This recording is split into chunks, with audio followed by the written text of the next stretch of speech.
So welcome everyone to the 2018 Preschool Mindfulness Summit. I'm really happy to introduce our next guest, Andrew Jordan Nance. He's the director at Mindful Arts San Francisco and the author of the book Puppy Mind.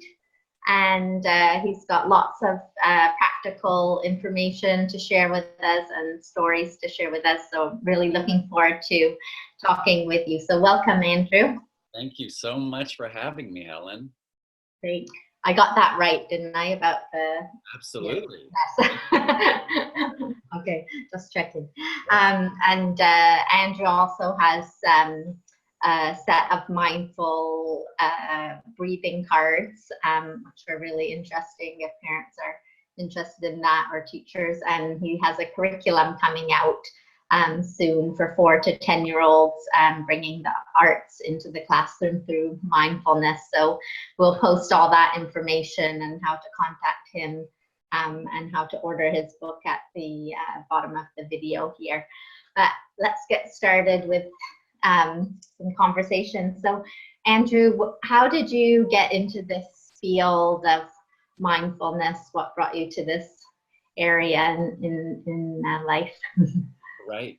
Well, I ran a theater school for about 20 years in San Francisco, and I had studied at NYU and did a lot of work in New York, and also as well as in San Francisco, won some awards for theater, and I really felt like I understood the profession quite well.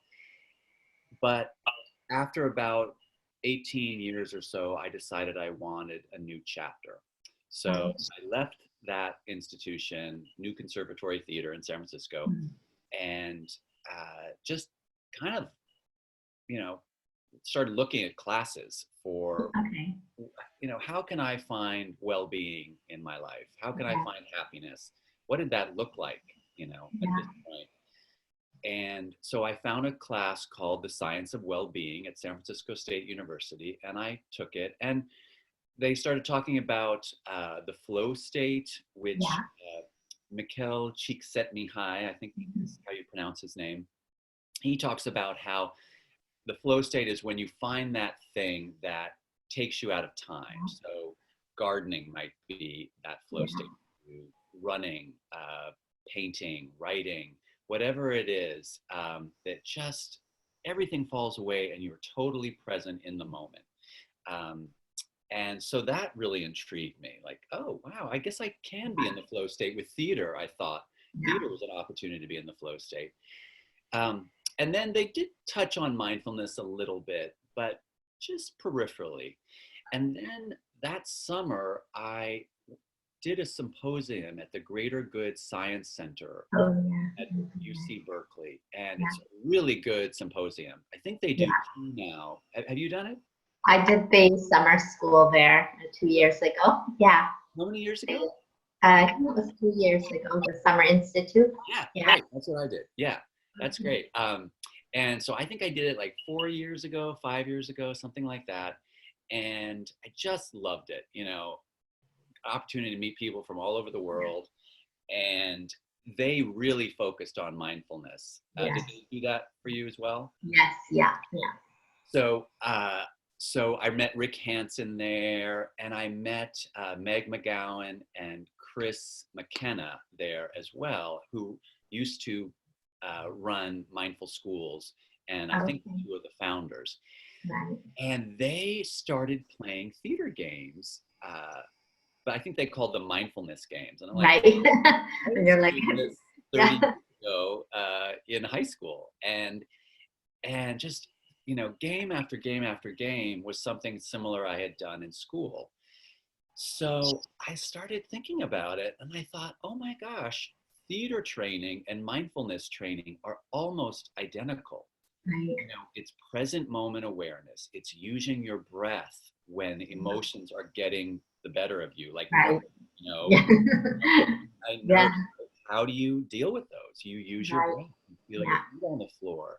You connect with the other actors. You do body scans. You do self-talk. All those things that we do in mindfulness. Interesting. Yeah. But my point of view is where they diverge is with reactivity and responsiveness. On stage, I believe we want to be as reactive as possible. You know, Right. you want to be in the flow state, but if someone says something mean to you, you can't be measured on stage, right? Exactly. The audience would fall asleep. You know, if someone says something mean to you on stage, you need to get out your sword or your gun or hit them or, you know, get a bottle and smash it over their head. But in life, you know, that doesn't work out so well. So that's, I feel, where they really diverge. You know, introducing that pause is what I think mindfulness is a lot about. And the breath. And I don't think we do that on stage or want to do that on stage. So I was just really fascinated by what I was shown there that week. So I signed up for Mindful Schools programming right away. Have you ever done Mindful Schools programming? Yeah. I you know, I haven't tried others, but I really like what they do. I think they're very methodical, very smart, very great. And you meet people from all over the world.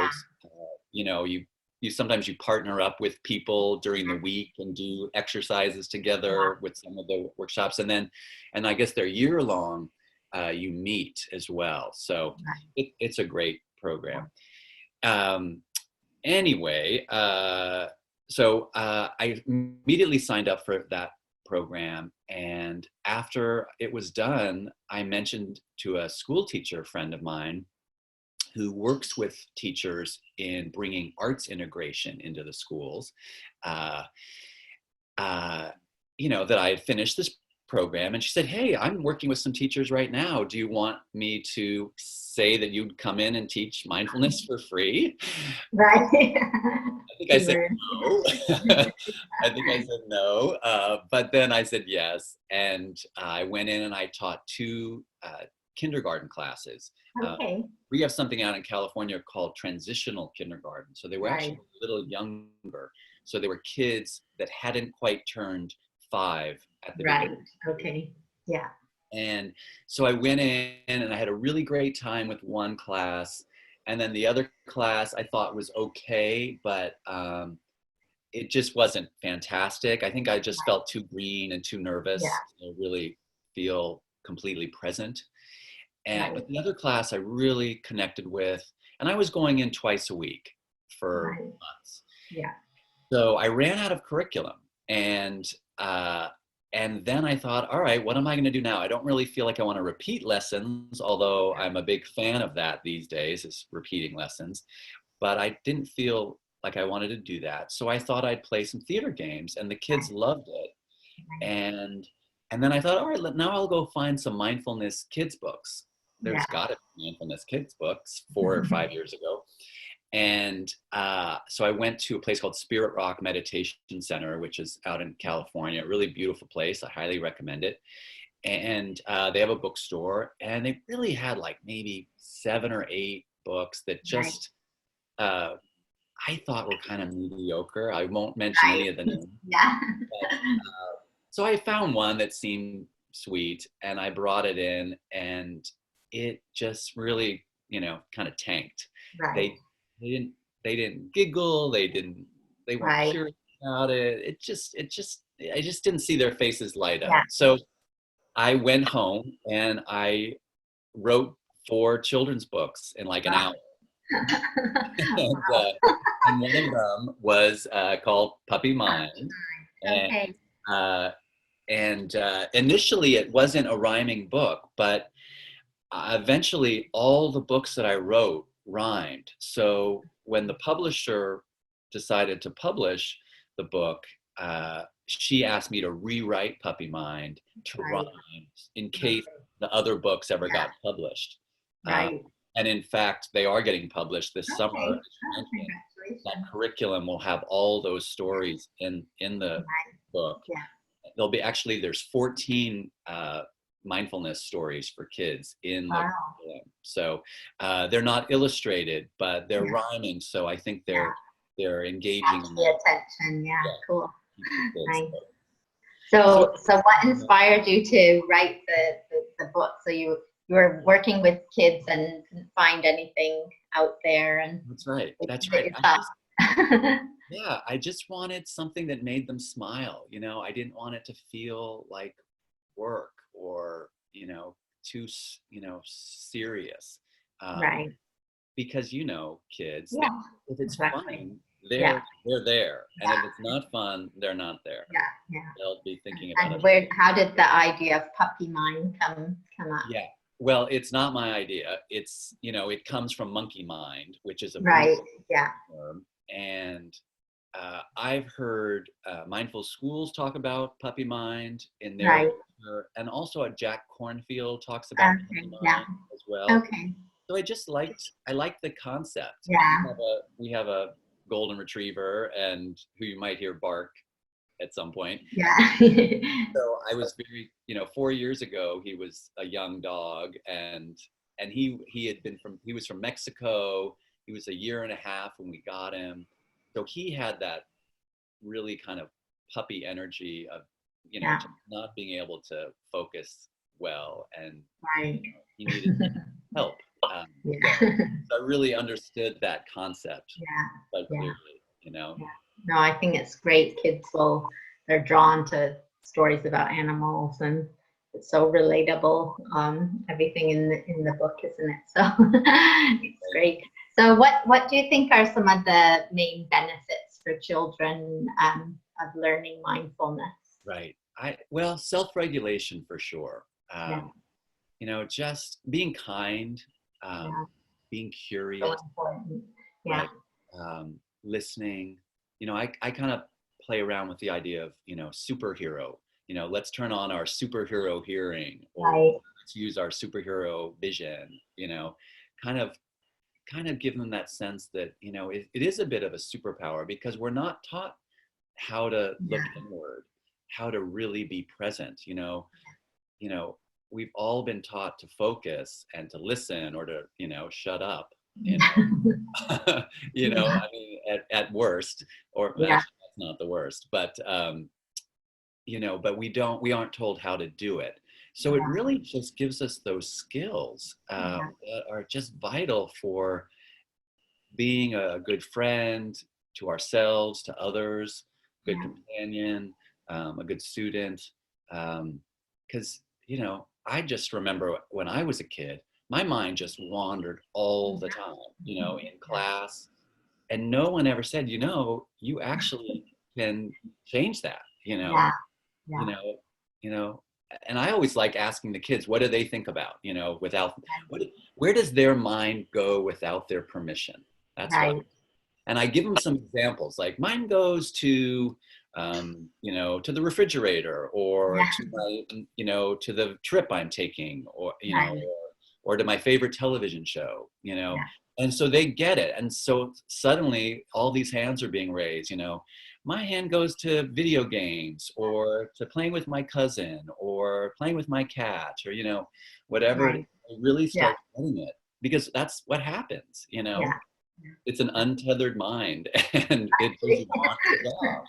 That's what it does, unless you say, you know, I see what you're doing, and we're going to make a different choice right now. Yeah. Yeah. So, and you have lots of practical strategies on your website, and with your breathing cards and things. And even in the book, it gives a few ways for kids, doesn't it? So, can parents and teachers watching, I'm sure, would love to hear, you know, 3 or 4 things that you do with kids in the classroom that maybe they can try out in their own classrooms, if you could share some. Well, I always every day I pull out the puppy, and he is a great tool. They're always desperate to work with the puppy. So I have a whole list of the kids, and then I have a little check mark whether they've been the puppy sitter or the class leader. Right. The class leader would ring the bell or the Bible tone or whatever. So you could do this at the dinner table. You could do this in class, in the car, and just say, all right, this is your job. You're the puppy sitter, so I want him to just sleep in your lap the whole time, you know, for the next 10 minutes or 5 minutes or half an hour. You know, if you start, you know, playing with his ears or throwing him around, just notice it and see if you can get him to go back to sleep in your lap. Right. And then often I give them a reward. Let's see if I still have it. It's a little puppy paw print. I'll put it up to the, let's see, hold on. I use it a lot, so often it runs out of ink. So yeah, so for a reward, I often give the puppy sitter one of these. Let's see if you can see that. Yeah. That, yeah. Yeah. I give that to the kids, and then often I will go around the whole classroom at the end of class and give out puppy paw prints to everyone. And sometimes, like, I could give 2 to the puppy sitter or 2 to the class leader, you know, just for fun. So that's a simple one. And of course, you can use any animal you want. The other thing that you've all seen is this Hoberman sphere. Great way to breathe with kids, you know, just breathing in, breathing out. Totally changes my thought process. Yeah. Especially in teaching, you know, we often kind of get into fight, flight, or freeze when we're teaching. So it really just is an opportunity for everyone to self-regulate.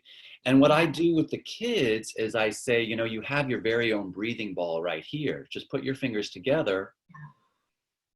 And now you've got your very own breathing ball.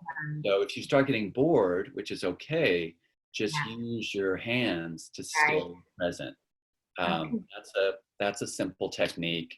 And then another fun thing to do is pass it around the circle and just have 2 kids breathe together. So, you know, kind of like, let's see. So, you know, like that.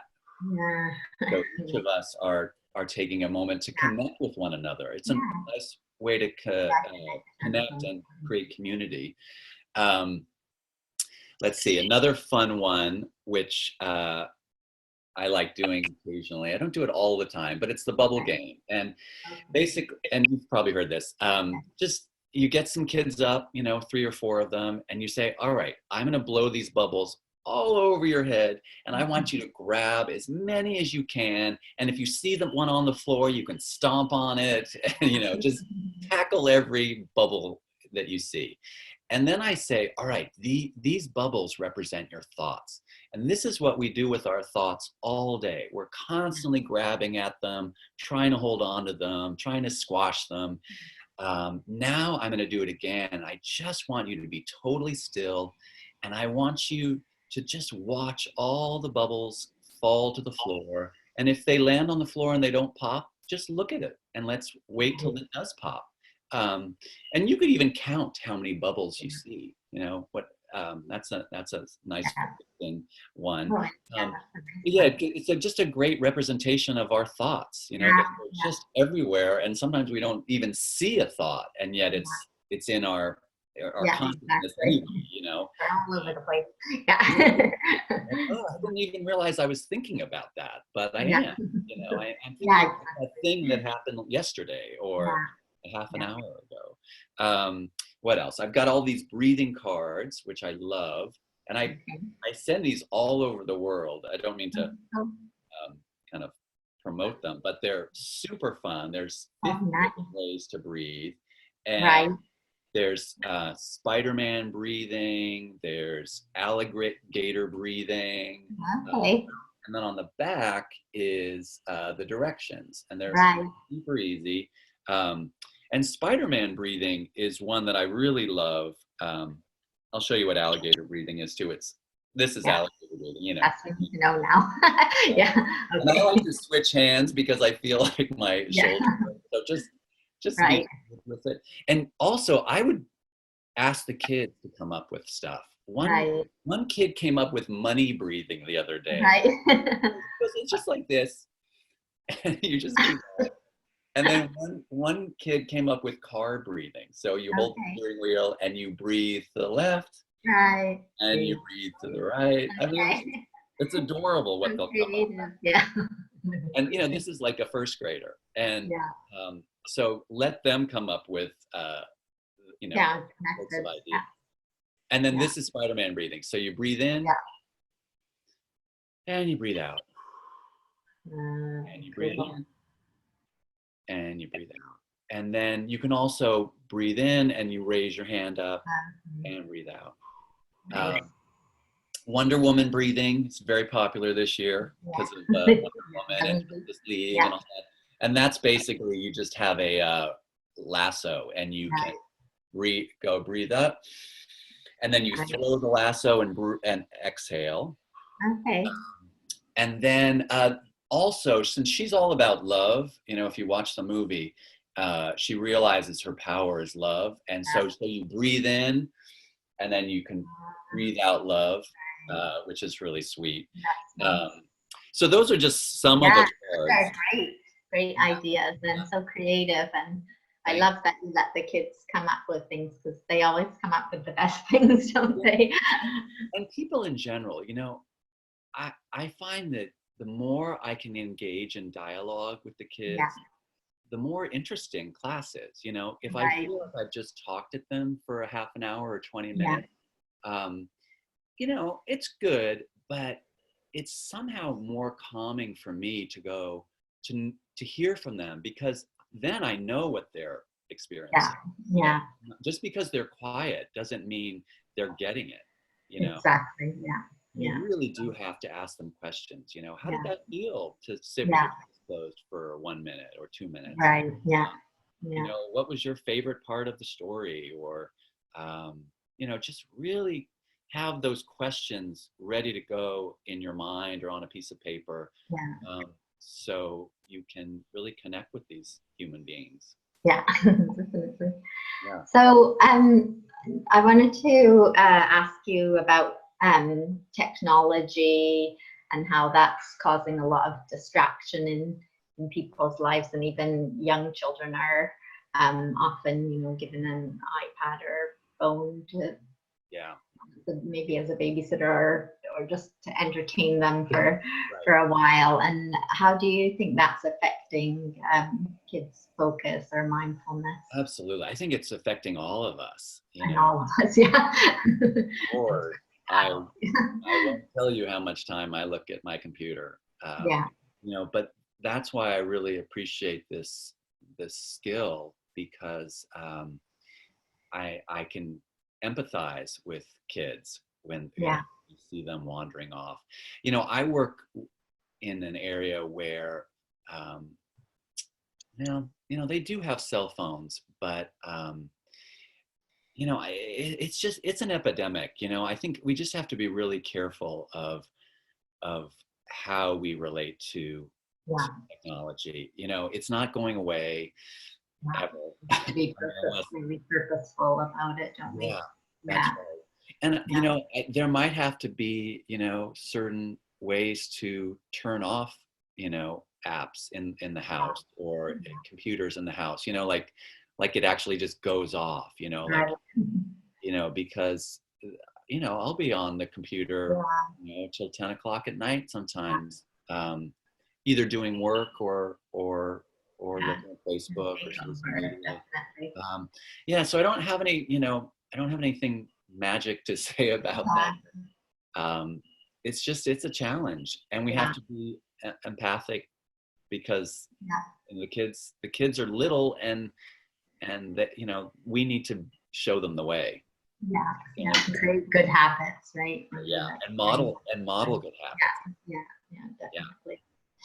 Right. Well, we're almost coming to an end, but I wanted to ask you if you had any a success story with anyone that you worked with, a class or a particular child that you could share with us. Well, I have many. Like often I'll be walking down the hall and I'll see a whole line of kids doing like coyote breathing, Yeah. right, just like that. That's another good one. A lot of teachers do quiet coyote and they just tell the kids, to hold their breath, but don't hold your breath. Take some oxygen in, and get some oxygen to the brain and the body. And so they'll do quiet coyote, for that. But there was one little boy named Jonas, and he was in TK, so barely 5 for the whole of the year. And he had a really hard time controlling his body and his mouth, and would say all sorts of terrible things to teachers.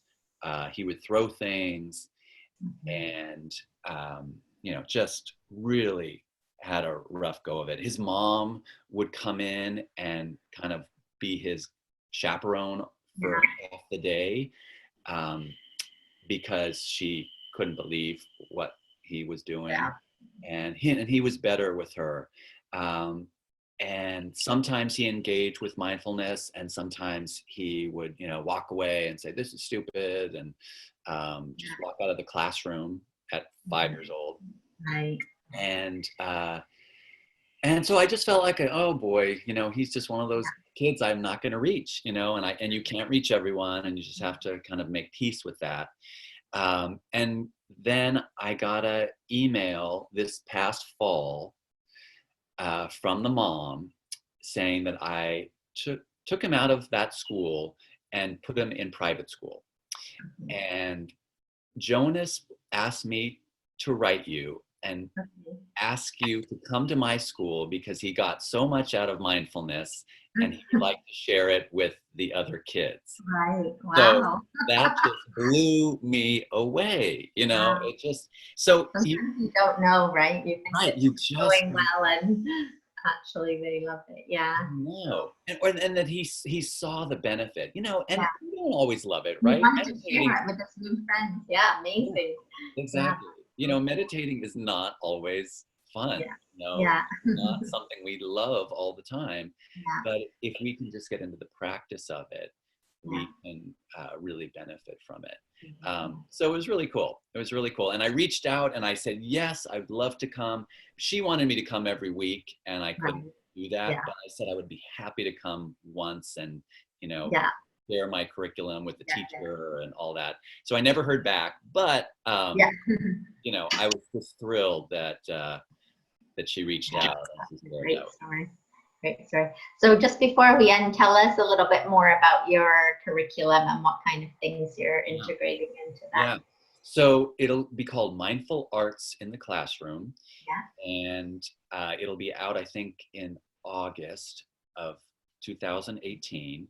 And my vision is, it's going to be like a Mind Up curriculum, or Mindful Schools curriculum, soft cover, big print I'm hoping for. And there'll be, like I said, 13 or 14 stories within the curriculum. There'll be theater games, there'll be drawing activities, and it's all on kindness, curiosity, compassion, your 5 senses, all of the mindfulness tools that we need to share with these kids. Wow, sounds great. I'm really excited about it. And the publisher's really excited. They're like, oh my gosh, this is so fun, and we can't wait for it. So that makes me feel good too. Fantastic. Well, thank you so much, Andrew, for joining us and sharing so much information, so many practical tools. And parents, teachers, if you want to order the puppy book and the puppy mind book and the breathing cards, we'll have all that information, and also how to contact Andrew so you can hear more about what he's doing and when his curriculum comes out. But thank you once again, Andrew, for sharing with us. Really appreciate it. Sure. Thank you. Take care. Thank you.